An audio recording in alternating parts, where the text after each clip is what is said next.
Hello and welcome to Woke Watch. And before I get going, usually when I record these videos, I'll have images appear here to help me illustrate the point I'm trying to make. Today there will be none, and the reason for that will become very clear very quickly. There's a story in the news which once again demonstrates that when organisations, corporations, whatever, attempt to be woke and inclusive, more often than not, it goes spectacularly wrong. And given that March is Women's History Month, this news story is somewhat apt. Because London's Vagina Museum, yes, that's a real thing, the only museum in the UK dedicated to female genitalia and reproductive organs, they decided to be woke and inclusive on Twitter, and in doing so, created a near-perfect shitstorm. March is also Ovarian Cancer Awareness Month.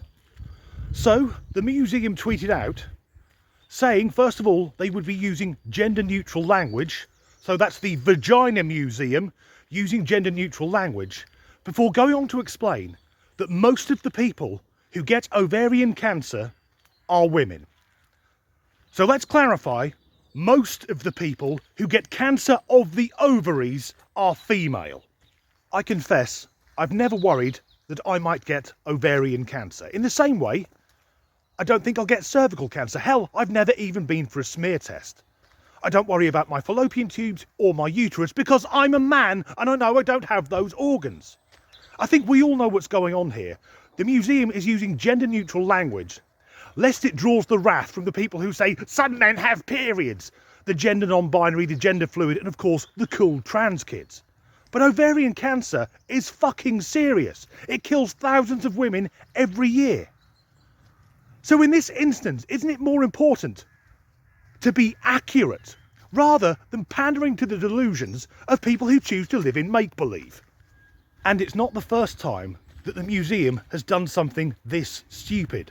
Last year, it tweeted that it's very rare for a cis man to develop endometriosis. Now, I'm a cis man, I object to being called a cis man, I'm just a man, I'm male, and no one born male will develop endometriosis, because to have that condition, you have to have a womb. Once again, I would hope that a museum dedicated to female reproductive organs would fucking know this.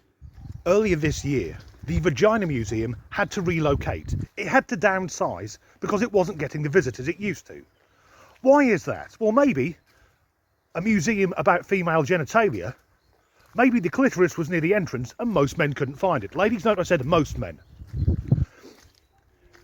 It was pointed out on social media, though, that when it comes to diseases which only men can get, like prostate cancer, there is no ambiguity. There's no people who get prostate cancer. It's men. Men, get yourself checked. Now, I turned 45 this year, so I've got that to look forward to. Laying on my side with my knees by my chest while the bloke I don't know has a root around in my arsehole. The ageing process.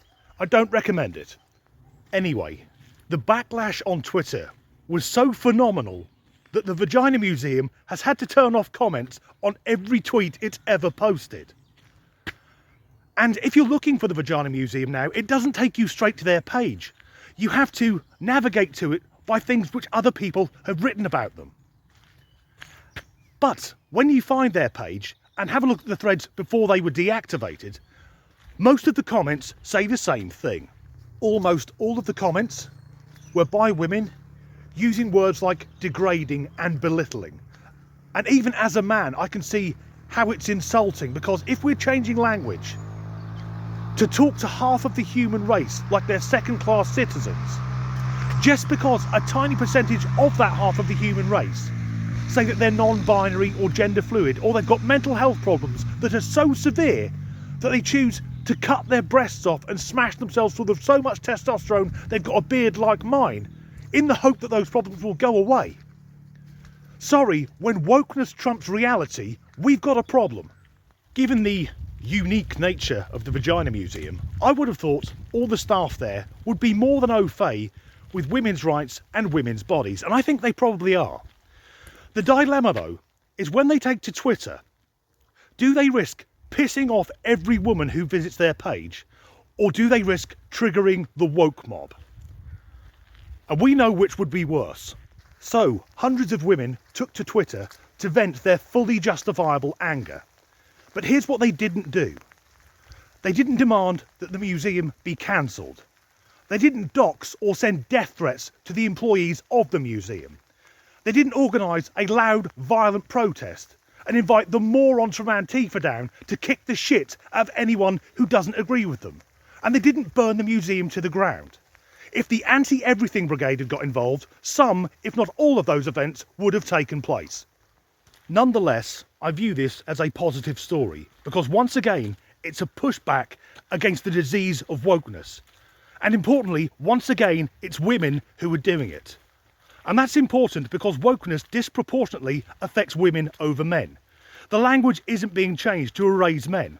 Men aren't having their rights taken away. And importantly, if you have a woman who says that she identifies as a man and wants to get naked in the men's changing room, no straight man is going to stop her for two reasons. First of all men, myself included, are perverts.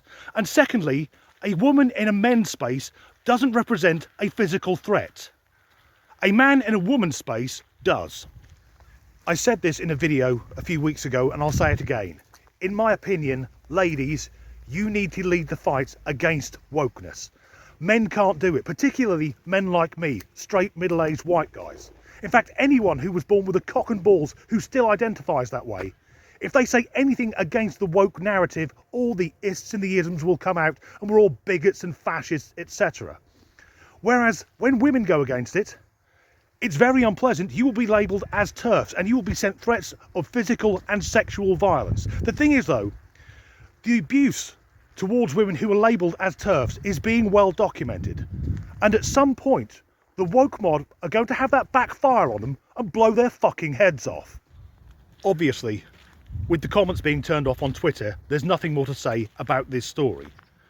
But when the next one occurs, and I predict it won't be very long until it does, it'd be really helpful in the fight against wokeness if hundreds of women voiced their opinion, because when they do that, only then can us men step in and go, yeah, actually, we agree with them.